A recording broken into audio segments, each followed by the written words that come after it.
Scorpion is by far the most iconic character in Mortal Kombat. Even Sub-Zero fans like myself have to admit it. There is a reason why Scorpion is on the cover of every single Mortal Kombat game, especially in recent memory. If every character in Mortal Kombat was a soft drink, then Scorpion is Coca-Cola. Once again, no character is more recognizable than he is. However, even so, Scorpion cannot catch a break in any of the games. The more I researched this character, I was shocked to discover how many L's he takes throughout the series. Believe it or not, Scorpion is easily the most tormented character in the entire Mortal Kombat series. But all of you watching can show Scorpion some love with a like down below and then subscribe so you don't miss any future videos. And without any further ado, let's begin.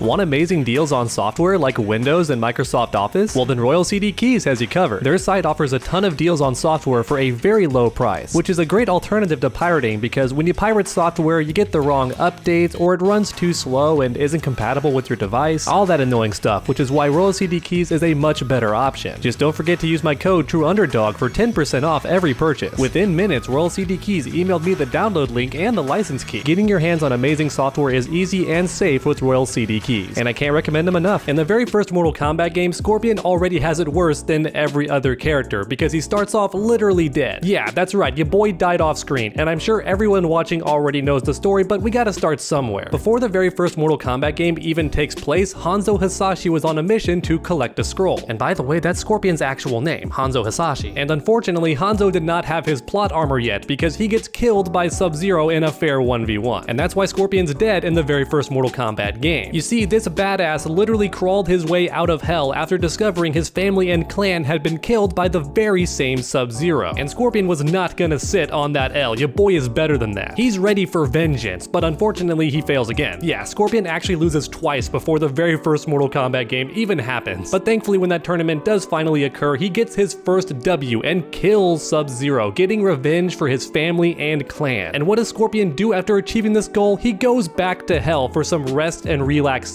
How metal is that? The guy doesn't even run from his death, he just accepts it now that his mission is done. That's hardcore. But here's the thing, Scorpion doesn't get to rest for very long because he learns while in hell that Sub-Zero is back and just walking around somehow.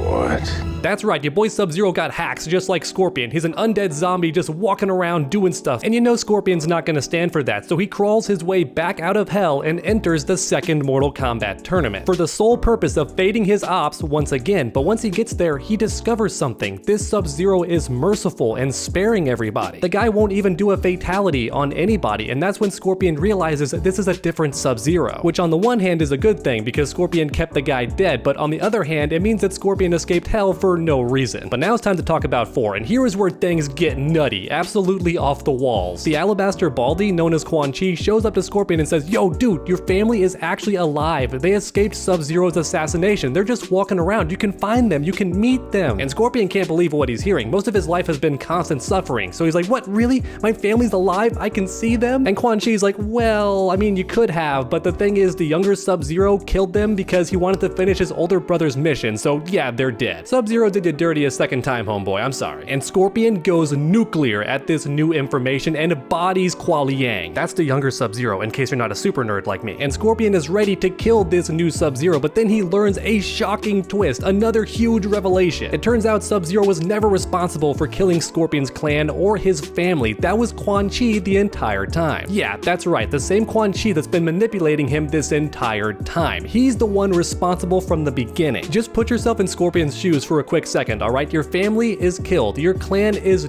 dusted. You crawl your way out of hell to avenge them multiple times, only to find out the person you've been serving and trusting this whole time was the one who actually did your family dirty. And this entire time, you've been doing exactly what he's wanted, your family and clan's killer. How rough would that be to discover? Like I said earlier, Mortal Kombat 4 is nuts. This game is ridiculous. But next up, it's time for Deadly Alliance, the game that changed absolutely everything, killing the main villain and the the main hero Liu Kang, which meant it was time for a new character to step forward as the main hero of the series, and everybody expected it to be Scorpion, because by this point he was already the most iconic and beloved character in the series. It makes perfect sense, right? But guess what? The writers disagree and killed Scorpion in his own arcade ladder ending. Your boy's tossed into the Solnado and torn to shreds. How rough is that for the most popular character in the entire series? However, in Scorpion's defense, literally everyone loses in Deadly Alliance. The villains win at the start of Deception. Literally every hero either falls short or is killed in Deadly Alliance, so I can't hold Scorpion too accountable. He did what he could. But even so, the writers crapped all over his birthday cake. It was his turn to finally be the main character, and they said, no, we're gonna kill you in your own arcade ending. So I think now's a good time to talk about Deception. Believe it or not, Scorpion is actually the main character of this game off screen. Your boy Hanzo literally becomes the champion of the Elder Gods, and his main goal is to make sure that Onaga does not come into contact with all the Kami-Dogu. Because once that happens, Earthrealm and pretty much every realm is doomed, and they chose Scorpion to stop this from happening. Once again, your boy's the main character, but it just happened off screen, and he shows up to confront Shujinko, the character you've been playing as the entire game. Scorpion has to stop you from accidentally dooming every single realm, and he fails. And is now a good time to mention that the Elder Gods promised to restore Scorpion's family and clan if he succeeded? Because they totally did, and that's the main reason Scorpion is fighting as the champion of the Elder Gods. He wants his family and clan to be restored. And now finally, after 5 or 6 games in the series, he has his chance to do exactly that, and he fails because he's not the character you're playing. Which means Scorpion's own lack of skill is why his family is going to remain dead forever. And keep in mind that Shujinko is very, very old, and he's still got the W on Scorpion. That's gotta be rough for a character who's immortal and hasn't aged a day since he died. Like I said at the very start of this video, Scorpion never catches a break. He's almost the main character in Deadly Alliance, and then is the main character technically in Deception, but still falls short. Once again, the writers did him dirty and crapped in his birthday cake, which means now it's time for the final game, Mortal Kombat Armageddon. This game reveals the Elder Gods actually did keep their promise and restored Scorpion's clan. However, they did so in a disturbing and disgusting way. You see, the gods in Mortal Kombat are kind of like the gods in Greek mythology. They're petty, they're cruel, and they don't care about humans for anything other than having sex with them. That's how Rain was actually born. Anyway, back on track. Scorpion's clan was restored, but in the same state as him. They're undead zombies slash revenants, whatever you want to call them. And Scorpion is absolutely furious about this, and who wouldn't be? You fight your whole life to get your clan back, and they're brought back as undead, disgusting zombies? And keep in mind, the gods themselves did this, so who else can you turn to do the job right, if not the gods themselves? Scorpion has nowhere else to turn, and as a result, he literally turns into the villain instead. Your boy straight up said, fine, you don't want to make me the main character, I'll be the main antagonist. I'm going to kill the 2 heroes of this game. Your boys Taven and Dagon, they're dead. I'm gonna kill them. I can't do anything right, let's see me do something wrong. And I won't lie, I completely support Scorpion, and I love this heel turn. The idea of him being a secret hero in disguise and then just a straight up villain for the final game is a very interesting twist to me. However, in typical Scorpion fashion, he fails again. He does not kill Taven or Dagon, and he's clearly dead at the start of MK9. And that's it for the original timeline. Scorpion is easily the most tortured character ever. He dies multiple times, he never gets to be the hero, tries being the villain, and fails again. So now it's time to talk about the reboot, but I'm gonna speedrun this part because it's pretty much retelling the same story with some minor changes here and there. Scorpion gets the chance to save his clan in MK9, but he fails miserably, then returns to Sir Quan Chi. You know, the guy who actually killed his family, L. But Scorpion manages to rebuild his entire Shirai Ryu clan before the start of Mortal Kombat X even happens. But one of them gets possessed and kills everybody, so his clan's just dead all over again. L. Major L. Scorpion finally gets revenge on Quan Chi in Mortal Kombat X and kills him for good, gone from the rest of the series forever. But this leads to Shinnok being freed and almost killing all of Earthrealm, so L. Scorpion rebuilds his entire clan a second time before the start of Mortal Kombat 11, a massive W. But then he gets killed by himself from the past and never gets revived, so another L. But then in an animated movie, Scorpion literally fights the one being and lands the finishing blow, which is crazy hype. Who would ever think that Scorpion would kill the one being, except it didn't do much of anything and the one being just keeps on fighting. Yeah, another L. As you can see, Scorpion just can't catch a break in the entire series. His clan is killed over and over again, he himself gets defeated again and again by the real heroes and never gets the chance to be the main character, and then later on he can't even succeed as a villain. Despite being the fan favorite character, it's clear that Scorpion will never stop suffering. He truly is the most tormented soul in all of Mortal Kombat. But once again, you the viewer can show Scorpion some love with a like down down below. And then if you enjoyed this video, subscribe and ring that bell so you don't miss any more videos in the future. Make sure to come back next time, and as always, stay underdogs.